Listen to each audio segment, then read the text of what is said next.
Hola, esto es Aquí América, la revista de la actualidad del continente de France 24. Soy Natalia Cabrera y los invito a este recorrido por las noticias más importantes del continente esta semana. Vamos a Venezuela. Les cuento cómo es ser agricultor en un país en el que escasean el agua, la luz y, por supuesto, los herbicidas. Los campesinos han tenido que reinventarse para hacer frente a la crisis. Varias ciudades de América Latina se sumaron a la gran movilización de jóvenes para exigir a los gobiernos acciones inmediatas contra el cambio climático. En Chile, la educación sobre la naturaleza y su cuidado llega desde muy temprano para convertir a los niños en embajadores ambientales. Y visitamos Argentina, donde comenzó el juicio contra la expresidenta Cristina Fernández de Kirchner.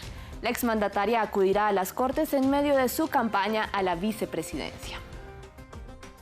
Y empezamos en Venezuela con nuestra historia principal. En el estado Carabobo, la falta de químicos para contrarrestar las plagas dañó la producción de cítricos. En otras regiones, la falta de agua, electricidad o incluso gasolina para llevar los productos al mercado complica cada vez más las labores de los productores.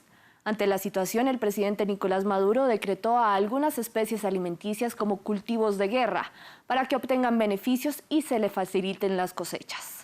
Nuestra corresponsal Herminia Fernández visitó a algunos de estos campesinos para conocer de cerca su situación, que a pesar de la intervención del gobierno no parece tener una solución definitiva. Carlos Romero dedicó 30 años de su vida al cultivo de cítricos en Venezuela. Ahora prueba nuevos rubros agrícolas, porque una enfermedad, el guanlombín, dañó desde hace 4 años todos los árboles que le dieron naranjas, limones y mandarinas por décadas. La inexistencia de fertilizantes en el país le impidió controlarla. Esto eran las plantaciones que teníamos cuando producíamos limones, ya no producimos limones, se secaron completamente por el dragón amarillo o HLB, el LB de los cítricos, y eso es lo que nos ha llevado a tener que cambiar de rubro. Hasta el año pasado, Carlos exportaba limones a Estados Unidos, Francia y España, y vendía 2 millones de naranjas a una empresa francesa que fabricaba jugos.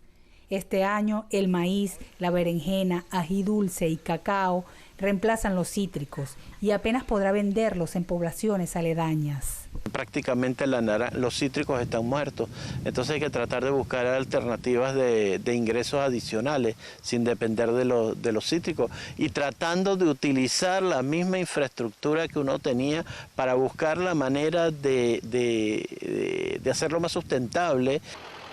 En toda la zona la misma historia se repite. Tras perder su cosecha de limones, Yulimar optó por sembrar tabaco. El negocio apenas empieza y vende en un mercado muy pequeño de santería y hechicería. Los químicos que se necesitan no están aquí en Venezuela, pues, y están fuera, y el dueño no cuenta, como decía ahorita, con los recursos para... Sí se le echó abono, se le urea para ver si revivían, pero nada. Hace unos días Nicolás Maduro señaló que el sector agrícola tiene problemas por culpa de la guerra económica y decretó algunas especies alimenticias como cultivos de guerra para que obtengan beneficios y mejoren las cosechas. Carlos no es optimista con este anuncio y pese a su dedicación al campo, su amor a Venezuela y a la tierra, no deja de tener incertidumbre por la situación actual de la agricultura en el país. Jóvenes en varias ciudades de América Latina se unieron a las marchas contra el cambio climático. Y es que con los estudiantes cobrando cada vez más protagonismo en pedir a los políticos acciones concretas para proteger a nuestro planeta, visitamos una de las escuelas chilenas donde se planta la semilla del cuidado al medio ambiente desde pequeños y se cultivan nuevas generaciones de jóvenes con conciencia sobre la lucha contra la crisis ambiental. Nuestra corresponsal Patricia Luna nos cuenta más.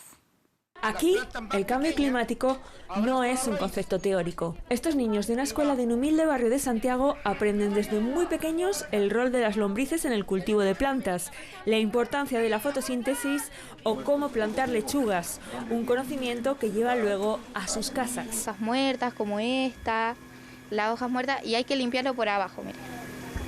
Se lo levanta y acá. Hay que limpiarlo así. No solo cultivan, el medio ambiente lo invade todo. En matemáticas se usa aplicado a la estadística para reducir, con éxito hasta ahora, el consumo de agua en los hogares. En sociales se usa para estudiar la historia del agua potable. Lo que aspiramos nosotros a futuro, cuando nuestros niños egresen de esta escuela, que van a ser jóvenes de 12, 13, 14 años, tengan una filosofía distinta a los demás niños, que sean hombres y mujeres preocupados del cuidado y protección del medio ambiente. Con el medio ambiente en el corazón de su programa educativo, esta escuela ha conseguido elevar el rendimiento en los índices nacionales y reducir la agresividad. Pero su objetivo final va más allá. La gracia es la réplica en la casa y eso, para allá apuntamos. O sea, cuando los padres apoderados ven esto, queremos que esto se repita. Deben invertir en la conciencia medioambiental de nuestros niños, porque creo que de forma muy natural, de forma muy espontánea, se produce el trabajo en la tierra, se produce el trabajo de la tierra, se produce el producto de la tierra y los niños quieren estar ahí. O sea, hay una recepción de esponja. Los niños se convierten así en embajadores ambientales, encargados de transmitir su mensaje a otros más pequeños y también a los adultos en su hogar. Ayudar al planeta, por ejemplo, salimos el año pasado, los niños con el profe Alexis salían a recolectar plásticos de todo, para que no se contamine el planeta. Y quién sabe si de entre ellos podría salir el próximo o próxima Greta Thunberg chileno. Y en Argentina comenzó el juicio contra la exmandataria Cristina Fernández de Kirchner. El proceso por supuestos actos de corrupción durante su gobierno se desarrollará en paralelo a la campaña electoral en la que es candidata a la vicepresidencia. Llega a la corte con una sonrisa, pero los cargos contra la expresidenta de Argentina son serios. De este Ministerio Público Fiscal sostiene que Cristina Elizabeth Fernández participó como jefe de una asociación ilícita que estuvo conformada por otros funcionarios públicos que actuarían como privados. El caso se refiere a proyectos de obras públicas durante su presidencia de 2007 a 2015 y acusaciones de favorecer al empresario Lázaro Báez, con quien ella tenía vínculos cercanos, contratos por más de $1.000 millones. Hace unos días anunció su candidatura para vicepresidenta en las próximas elecciones de octubre, con su ex jefe de gabinete Alberto Fernández a la cabeza. Juntos desafían al actual presidente Mauricio Macri, cuya popularidad ha declinado en medio de una recesión y altas tasas de inflación. Si ganan, Fernández podría ser presidenta del Senado de Argentina. Sus críticos aseguran que está tratando de protegerse con inmunidad parlamentaria. La expresidenta siempre ha afirmado su inocencia, pero si su inmunidad parlamentaria la protege de ser arrestada, no la protege de ser procesada. Y aunque aún puede conservar su libertad, ese no es el caso de otras personas que están involucradas en el mismo caso, incluyendo al exministro de Planificación Julio De Vido y su diputado José López. Este último fue arrestado de forma un tanto divertida en junio de 2016, mientras trataba de esconder $9 millones en efectivo en un convento cerca de Buenos Aires. Visitemos Bolivia, donde el presidente Evo Morales anunció que aspirará a un cuarto mandato que lo mantendría en el poder hasta 2025. El anuncio se da en medio de las críticas de la oposición, que considera ilegal su candidatura por incumplir el límite constitucional de 2 mandatos consecutivos y porque ignora el resultado del referendo de 2016, en el que la mayoría del pueblo rechazó que pudiera presentarse nuevamente. Sin embargo, el Tribunal Constitucional le autorizó la aspiración al dictaminar que su primer mandato no contaba porque el país se refundó en 2009. Morales es católico, pero está enfrentando a los obispos de su país, pues aprobó una ley de libertades religiosas requerida por los evangélicos. Hay quienes ven esa medida como un intento de buscar nuevos votos. El informe es de nuestra corresponsal en La Paz, Mary Vaca. Desde su primer mandato, el presidente de Bolivia, Evo Morales, declaró la separación del Estado y la religión. El mes pasado promulgó la Ley de Libertades Religiosas solicitada por las iglesias evangélicas, aunque hay pastores que acusan al mandatario de firmar la ley para buscar el apoyo de creyentes en un año electoral. Lo que el Estado está haciendo es tratar de comprarnos a la iglesia, porque somos más de 4,5 millones de evangélicos en Bolivia. El pastor Aruquipa ve un afán electoral y cuestiona que un artículo de la ley condicione a resoluciones del gobierno la personería jurídica de las iglesias evangélicas. Otros líderes evangélicos destacan la aprobación de la ley tras 8 años de espera, aunque aclaran que ello tampoco implica un compromiso político con el gobierno de Evo Morales.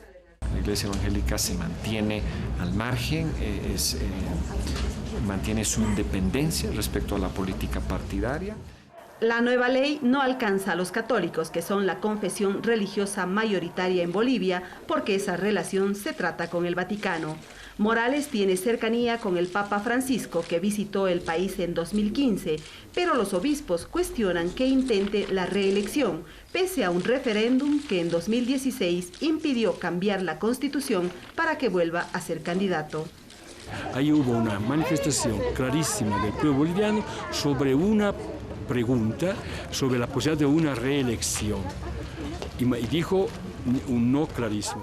Así, la candidatura de Morales en el poder desde el 2006 ha tensionado las posiciones al interior de las propias iglesias e incluso la ley de libertades religiosas suscita desconfianza. En múltiples ciudades de Estados Unidos se llevó a cabo de manera simultánea una gran manifestación para protestar contra las leyes que prohíben el aborto. Y es que el inconformismo ha crecido luego de que en semanas pasadas Missouri y Alabama se sumaran a estas medidas. En total, son 8 estados del país los que han restringido recientemente esta práctica. Andrés Mesa Muñoz tiene los detalles. Un grito que se extiende de manera simultánea en todo el país. Piden no retroceder en las políticas que una vez le dieron a las mujeres el derecho de abortar en Estados Unidos. Es el deseo no solo de ciudadanos, sino también de precandidatos presidenciales y legisladores demócratas. Desde Alabama hasta Missouri, pasando por Texas y más allá, las legislaturas republicanas están librando una guerra para desentrañar los derechos fundamentales de una mujer.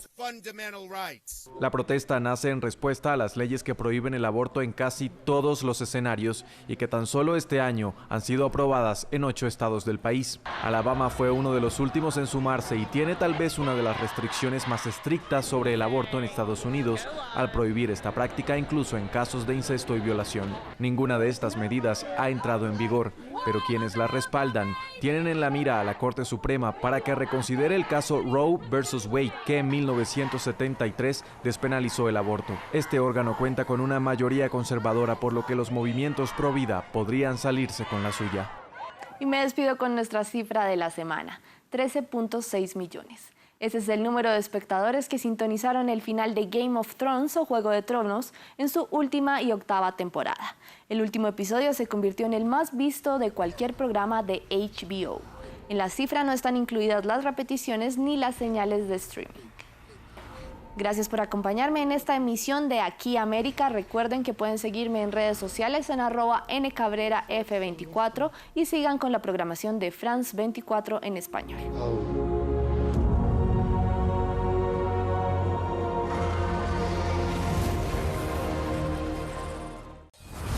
Soy Marina Colorado